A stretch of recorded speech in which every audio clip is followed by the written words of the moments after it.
করব। তারা যদি এখনো আসতে চায়, কথা বলতে চায়, আমি তাদের সাথে কথা বলতে চাই।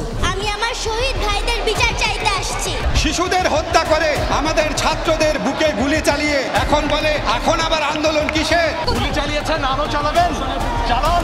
বঙ্গবন্ধুর যে আমাদের আদর্শ শিখে গেছে সেই অনুযায়ী আমি বলতেছি লাশের উপর কোনো আলোচনা নাই, এটা ওনারই উক্তি। অনুশোচনার থেকে এসেছি। এই ফ্যাসিবাদী শাসন ব্যবস্থা বাংলাদেশ থেকে তার পতন করতে হবে। একটি প্রতিবাদ যখন কেবল দাবি থেকে ছড়িয়ে পড়ে সমাজের প্রতিরোধে, একটি আন্দোলন যখন গুটিকয়েক দাবি পেরিয়ে চায় গোটা রাষ্ট্র ব্যবস্থার বদল। 2024 সালের 3রা আগস্ট ঠিক তেমনই একটা দিন। 1 বছর পর ফিরে তাকালে দিনটি স্পষ্টভাবে দাঁড়িয়ে থাকে ইতিহাসের বাঁকে, যেখানে কোটা সংস্কারের দাবির জায়গা ছাড়িয়ে ছাত্ররা বলে উঠেছিল কোটা নয়, এবার রাষ্ট্র কাঠামোই বদলাতে হবে।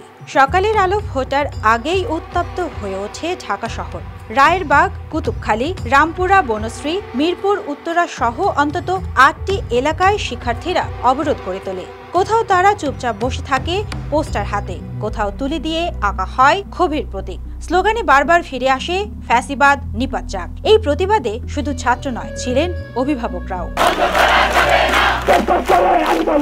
কিন্তু দুপুরের পর দৃশ্যপট বদলে যায়। রাত 3টার ঘোষণা অনুযায়ী শুরু হয় শহীদ মিনারমুখী গণমিছিল।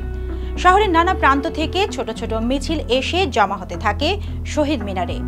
এদিন শুধু ছাত্ররাই নয়, শিক্ষক, সাংবাদিক, চাকরিজীবী, রিকশা চালক থেকে শুরু করে সাধারণ মানুষ দাঁড়িয়ে যায় ছাত্রদের পাশে। এই জনসম্পৃক্ততা স্পষ্ট করে দেয় এই আন্দোলন এখন আর শুধু চাকরির কোটা নিয়ে সীমাবদ্ধ নয়, এটা হয়ে উঠেছে একটি নাগরিক প্রতিরোধ।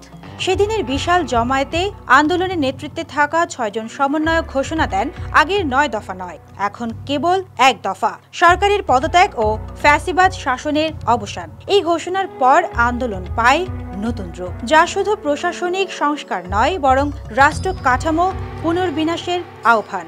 গত কয়েক দশকে ছাত্রদের মুখে এত স্পষ্ট রাজনৈতিক ভাষা দেখা যায়নি। যদিও শহীদ মিনারের সমাবেশ ছিল শান্তিপূর্ণ, তবে ঢাকার অন্যান্য জায়গায় সহিংসতা এড়ানো যায়নি। সংঘর্ষ হয় সরকার সমর্থকদের সঙ্গে, কোথাও কোথাও পুলিশও হস্তক্ষেপ করে। গাজীপুরের সংঘর্ষে সেদিন প্রাণ হারান একজন আন্দোলনকারী। সামাজিক মাধ্যমে দ্রুত ছড়িয়ে পড়ে মৃত্যুর খবর। জনমনে বাড়ে ক্ষোভ, ছড়িয়ে পড়ে আরও জেলাগুলোতে। চট্টগ্রামেও ছিল উত্তাল পরিস্থিতি। নিউ মার্কেটের ছাত্র সমাবেশ ঘিরে উত্তেজনার মধ্যেই ভাঙচুর হয় শিক্ষামন্ত্রীর ও মেয়রের বাসভবনে। সরকারি দলের সংসদ সদস্যের কার্যালয়েও হামলা হয়, এমনকি বিএনপির শীর্ষ 4 নেতার বাড়িতেও হামলা হয় আগুন লাগিয়ে।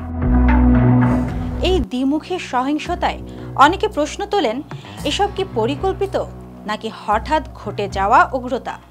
তবে দিন শেষে এই ঘটনাগুলো আন্দোলনের রাজনৈতিক জটিলতা বাড়িয়ে তোলে। এদিন প্রায় 91 জন মারা যান, আর 3 আগস্ট পর্যন্ত নিহতের সংখ্যা দাঁড়ায় অন্তত 757 জনে, যাদের অধিকাংশই শিক্ষার্থী এবং এর মধ্যে শিশুও ছিল, যারা ভিন্ন ভিন্ন সময় সংঘর্ষের শিকার হয়েছেন। আমি আমার শহীদ ভাইদের বিচার চাইতে আসছি। এই বিপুল প্রাণহানি আন্দোলনের প্রতি সহানুভূতির জোয়ার তোলে। একদিকে রাষ্ট্রের নিষ্ঠুরতা, অন্যদিকে ছাত্রদের সাহসিকতা, আর জনগণের ভেতরে জন্ম নেয় গভীর প্রশ্ন, এই রক্তপাতের জন্য দায়ী কে? সেদিনের শেষ ঘোষণা ছিল পরদিন 4 আগস্ট থেকে শুরু হবে অসহযোগ আন্দোলন। স্কুল, কলেজ, অফিস, আদালত সবকিছু থেকে বিরত থাকার আহ্বান। কোথাও প্রতীকী বয়কট নয়, বরং শাসন ব্যবস্থাকে প্রত্যাখ্যানের একটি দৃঢ় সংগঠিত ঘোষণা। এই 1 দফা এবং অসহযোগের ডাক আন্দোলনকে একেবারে ভিন্ন পর্যায়ে নিয়ে যায়।